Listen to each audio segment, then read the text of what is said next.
Patrick. Good morning, Malcolm. So we just How are you, my dears? do our own little thing. You know, the rods are. Well, I'm doing about 50-50 this morning. I got one bee that survived and one bee that cracked. Oh dear. Anyway, these are stainless steel welding rods that we bought at the welding place, Right. and best prices I've been able to find are Pratt Faire. Okay. And you have to buy them by the bundle, but But yeah, you know. Explain a little bit about what you're doing, Malcolm. What I'm doing is making the base gather for a rather large dot bead. And I'm using some of Tatiana's very expensive Bordello red.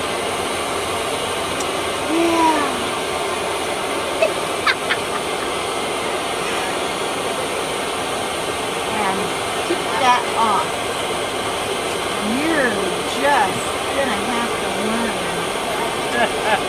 Those things get sharp. You leave them and they are sharp. Oh, they yes. will puncture and then they're fine and they crackle, and I've done that. yeah. Not fun. So anyway, now I have to patiently roll this till I've gotten the required shape that I desire.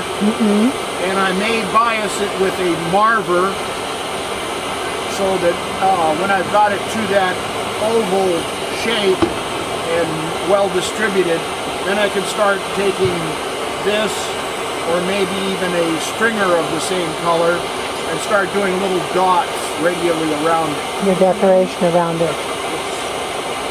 Got one in here that I just did a little bit ago. It's a practice dot. Let me get up close. Could you hold it up again, Malcolm? Pardon me? Hold it up again. Thank you so much for the I information. didn't. Oh, you're welcome. Wait, let me find it. This would be fun. Let me get in close there. Okay, now we can see it. Oh, isn't that pretty? That's great. Thank you. We're just having all kinds of fun experimenting and seeing what happens. And I started out experimenting. I saw another fellow's movie about making bees and beads and stuff like that. And I said, oh, that's easier to do than what I've been doing. And consequently, I've got 4 or 5 bees now. Good morning. What are you doing here? We are demonstrating medieval calligraphy and animation. And what we do is we use books of real manuscripts to make awards. And you're practicing your hand, are you? I am. I'm practicing unsolved right now. He says it's my actual name. Which is And you're allowed a very to use early your actual hand, name. 500 to 700. And how long do you have to practice that until you feel comfortable enough to put it on a scroll? Oh, I would probably practice quite a bit. This is my first attempt.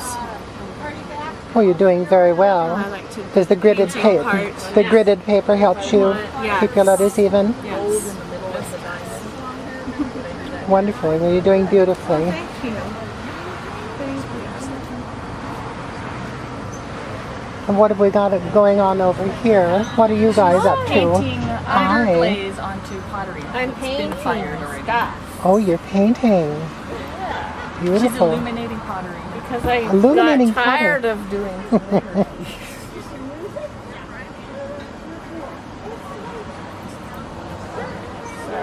So I just go right in.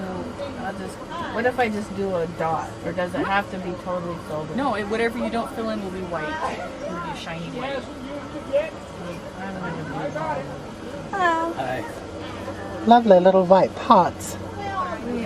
Aren't these cute? The little paint pot, They're- water pots. They're Redbo darling. made these. I know. They're gorgeous. And this is from the book of Kells, which was And if you wanted later, when that orange is dry, you can put another color on orange. Like a dot? Yeah. yellow that you I see think it looks along. good to kind of. Good morning, my darlings. How are you? Good morning, Elizabeth. How are you doing? I'm pretty okay. Explain to us what you're doing. Oh, me? Both of you. Stitching. I understand. I'm doing the early version of needlepoint. This is tent stitch.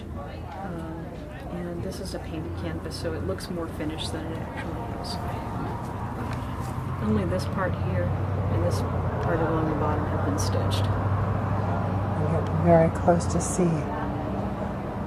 That's lovely. So people tend to be really impressed by this, even though it's not, you know, they think it's all done. That's beautiful. And is this linen that you're embroidering on? I believe it's on canvas, and I've got wool thread. And actually, this is the first time I've worked in wool thread. Oh, wait a minute, no, I take that back. I do use it. Yeah, used on the blanket too.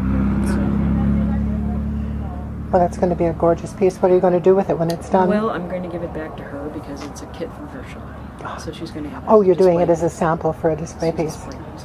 Beautiful. Lovely. She was kind enough to give this to me, so I'm going to return it to her when it's finished. Agnes, tell us about what you're doing. I'm just working on a little bag. I've got did some cluster stitch to make the patch, and then I'm just stitched around the bag in blanket stitch, just doing a dual color blanket stitch using silk and wool threads. And is this a gift for someone, or? This is a largesse, is part of the largesse project. Mm-hmm. Explain what largesse is. That's the when largesse is something that our crown, the king and queen, will give off to other people when they go, if they're going to other kingdoms. Sort of like the swag bag. It's a swag bag. There we go. That's the modern word. It's a swag bag. Good explanation.